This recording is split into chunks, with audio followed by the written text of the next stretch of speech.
Alright, hey guys, this is ARCgaming with the brand new game Halo Reach, and we're going to be showing you how to get 1 million points in Firefight. Here to join me today is Alex Steele.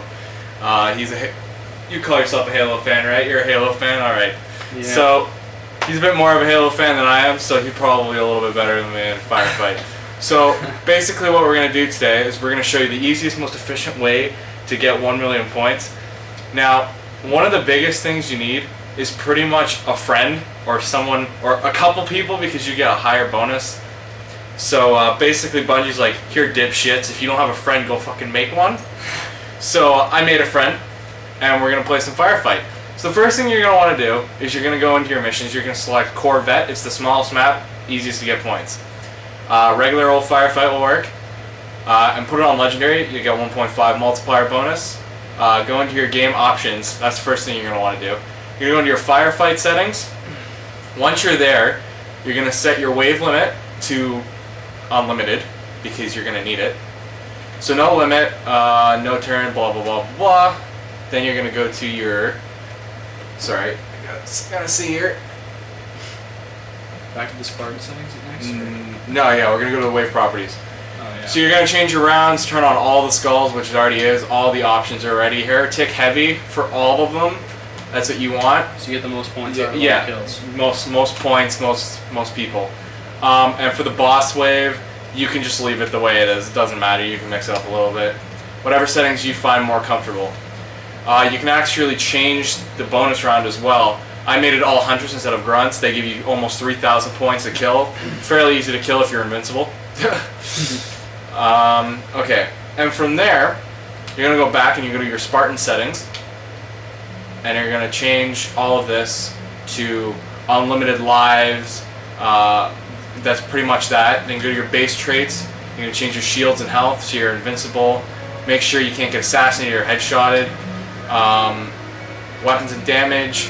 Make it 300% damage with your gun, 300% damage with melee. And that's, you can change whatever else you want. Make sure you have bottomless clip so you never have to reload.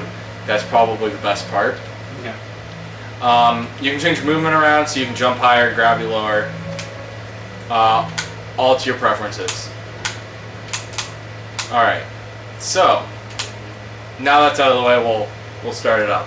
Now, by yourself, I was doing this earlier, by yourself to get 1 million points took me about 40 minutes. So I'm hoping with a little bit extra multiplier with a friend here, might be able to get it done in 20 or 30 minutes, which is still amazing considering that if you were doing this without doing this strategy, I think you'd be here for days and weeks on end. Oh yeah, definitely. There would be no way of doing this. So I'm going recon because that's my custom class. You can go recon too. Yeah, I'm just going to go default. Now, as you see, these weapons you don't actually get with recon. You have to edit them, which you can do in the settings, which is quite awesome. And doing this will not affect the achievement at all. Now, this is, what, like the third time you playing Firefight on Halo Reach. What do you think of it? Yeah, well, since we've been playing on crazy settings like invulnerability and such, it's been pretty easy, but I can assume that if you're playing on regular settings, it would probably be very challenging, especially on this map because it's so round and there's so many places people can come from behind you. Yeah. Like they spawn down there from those little doors, and they spawn on the other side, as well as they come down these drop ships. So if you're down in the middle, you can pretty much just get destroyed from behind, like guys everywhere. Now, you played ODST obviously. Yeah. Do you think they made this a little bit better, or do you find it's kind of like the same feeling? There's a lot more options.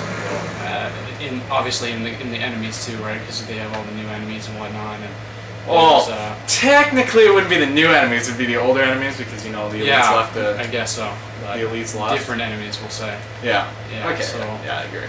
It's definitely a lot different. It's got a newer feel to it. Yeah. And I find with the old Halo game ODST with Firefight, it was once you were done, there was nothing else to do.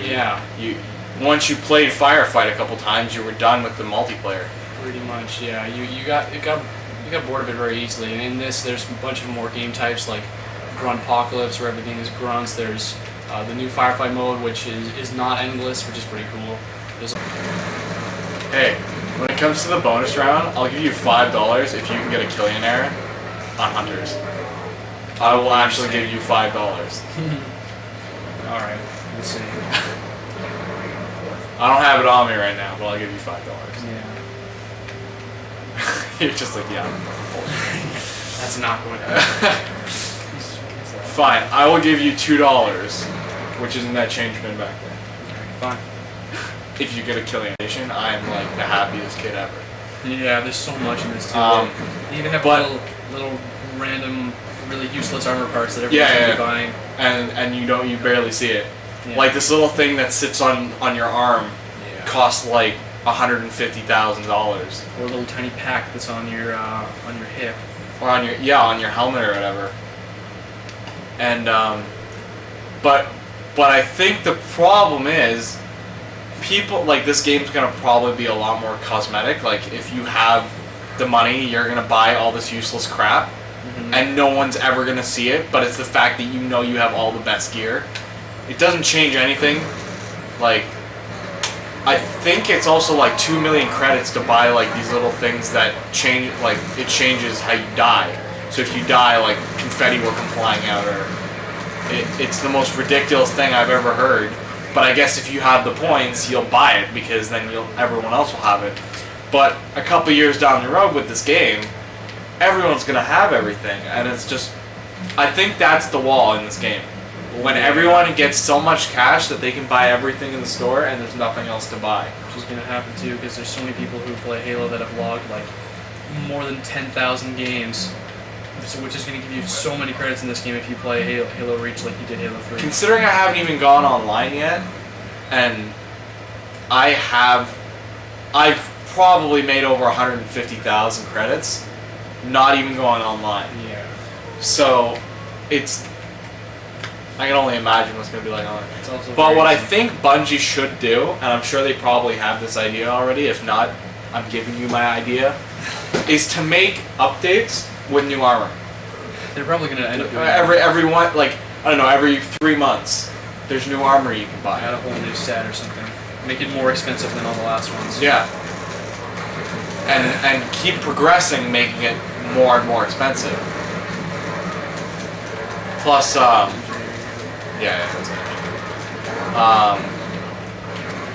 good. You should also make, just to make a little bit of extra cash.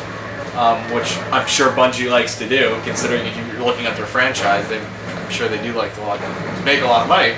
Is in the map packs like they always do. Yeah. But what they should do is they should make special armor that you're able to buy with for Microsoft points. Yeah, for like 400 Microsoft points or something. There it is, 75 gamer score, heat in the pipe. For basically just sitting here. Having a nice conversation, playing some Halo Reach. I'm going to end the game here. What? Not having to worry about dying or anything else like that. No, you don't need to worry about dying. Just fire away, never have to reload. Very easy achievement, easy 75 gamer score. So that's ARCgaming with another achievement guide. Any last comments? Just too easy.